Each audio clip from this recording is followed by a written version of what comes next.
അങ്ങനെ ഞങ്ങൾ കാലത്ത് എഴുന്നേറ്റു. പരുമലയിലെ പ്രഭാതമാണ് നിങ്ങൾ കണ്ടുകൊണ്ടിരിക്കുന്നത്. നല്ല സൂര്യപ്രകാശം, തെളിഞ്ഞ ആകാശം. അവിടുന്ന് നേരെ സൂര്യപ്രകാശം നമ്മുടെ പരുമല പള്ളിയുടെ മുകളിലേക്ക് അടിക്കുന്നു. അങ്ങനെ മൊത്തത്തിൽ ഒരു ജാതി കിടിലൻ ഡിവോഷണൽ വൈബ് എന്നൊക്കെ വേണമെങ്കിൽ നമുക്കിതിനെ പറയാം. അപ്പോൾ എനിക്ക് ഭയങ്കര ഇഷ്ടപ്പെട്ടു ആ ഒരു പ്രഭാതം. പിന്നെ നമ്മളവിടെ സ്റ്റേ ചെയ്ത റൂമിൻ്റെ പൈസയും കാര്യങ്ങളൊക്കെയാണ് നമ്മളിവിടെ കാണിക്കുന്നത്. അവിടെ അവർ പുറത്ത് എഴുതി വെച്ചിട്ടുള്ള കാര്യം. തന്നെ അവിടെ നിന്ന് ഇറങ്ങി നമ്മൾ പോവാണ്. നേരെ പള്ളിയിൽ ജസ്റ്റ് ഒന്ന് കയറണം. കുർബാന കാണുമില്ലെന്ന് അറിയില്ല. അപ്പോൾ കുർബാന കാണുന്നുണ്ടെങ്കിൽ അവിടെ ജസ്റ്റ് കുർബാനയ്ക്ക് എല്ലാവരും നിൽക്കണം എന്നുള്ളൊരു ഐഡിയയിലാണ്.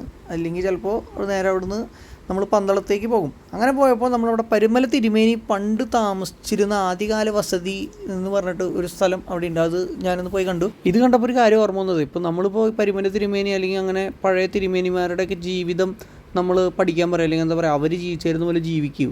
അതാണ് നമ്മൾ എന്താ പറയുക സ്വീകരിക്കേണ്ടത്. നമ്മൾ വലിയ വലിയ സംഗതികൾ ഈ ലോകത്തിൻ്റെ സുഖലോലുപയിലും അല്ലെങ്കിൽ എന്താ പറയുക അതിൻ്റേതായ സുഖങ്ങളിലും മയങ്ങരുതെന്നൊക്കെ നമ്മളുടെ വൈദികന്മാരും നമ്മുടെ തിരുമേനിമാരൊക്കെ പറയും. പക്ഷേ ഇവരൊക്കെ അങ്ങനെ തന്നെയാണോ ജീവിക്കുന്നത് എന്നുള്ളത് നിങ്ങളൊന്ന് നോക്കിക്കാണേണ്ടിയിരിക്കുന്നു എന്നാണ് എനിക്ക് പറയാനുള്ളത്.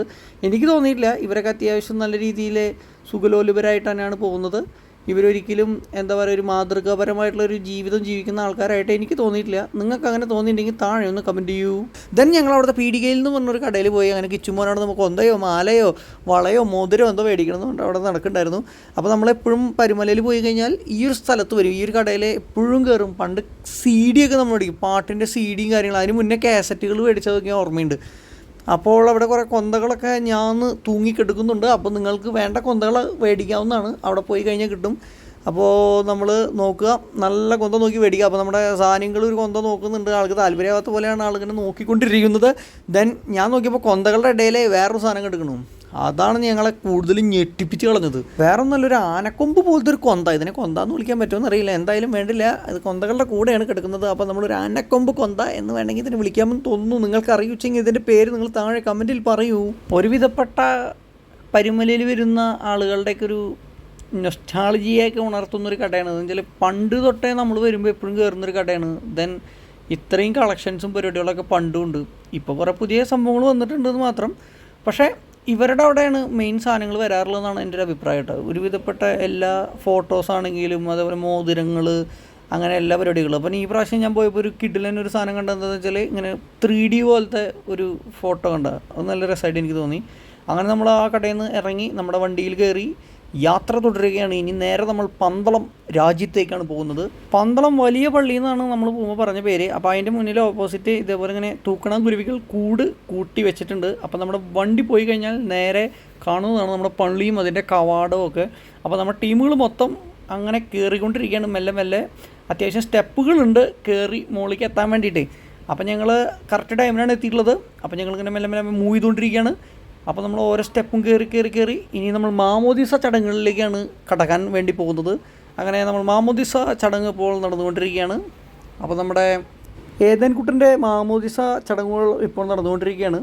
അപ്പോൾ ആളെ ഇപ്പോൾ കുറച്ച് സമയത്തിൻ്റെ ഉള്ളിൽ മാമോദിസ മുക്കുന്നതാണ്. അപ്പോൾ അതിൻ്റെ പ്രസക്ത ഭാഗങ്ങൾ നമുക്ക് കാണാം.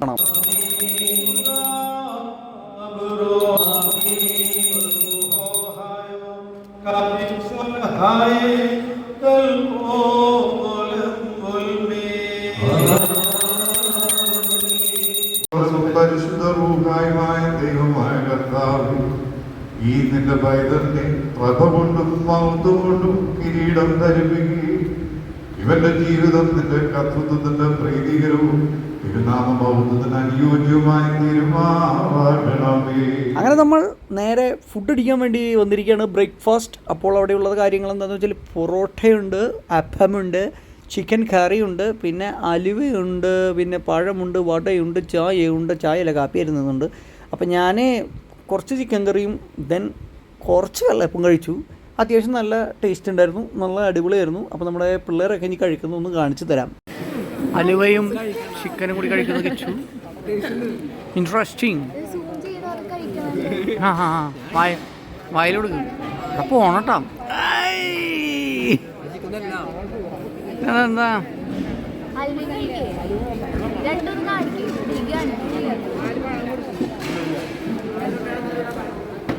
അലുവയും ചിക്കനും. അപ്പോൾ ഇതിനിടയിൽ പുതിയൊരു കോംബോ കണ്ടുപിടിച്ചിരിക്കുകയാണ് നമ്മുടെ കിച്ചുമോൻ. അലുവ പ്ലസ് ചിക്കൻ കറി എന്നാണ് അദ്ദേഹം പറയുന്നത്. നല്ലതെന്ന് തോന്നുന്നു, അറിയില്ല കേട്ടോ. അപ്പോൾ നമ്മൾ ഫുഡ് കഴിച്ചാൽ എല്ലാവരും കുറേശ്ശെ ഇങ്ങനെ ഇറങ്ങി വരുന്നു. ദെൻ നമ്മളിനി നേരെ വണ്ടി കയറിയിട്ട് നേരെ നമ്മൾ ജോബി ചേട്ടൻ്റെ വീട്ടിൽ പോകുന്നു. അവിടെ നമ്മുടെ ഉച്ചയ്ക്കുള്ള ഫുഡും കാര്യങ്ങളൊക്കെ, ദെൻ അവിടെ ഒരു കേക്ക് മുറി പരിപാടികളൊക്കെ ഉണ്ട്. അപ്പോൾ അതാണ് നമ്മുടെ അടുത്ത വീഡിയോ. അപ്പോൾ ഈ വീഡിയോയുടെ അവസാനിപ്പിക്കുകയാണ്. Okay, tata, bye bye, see U.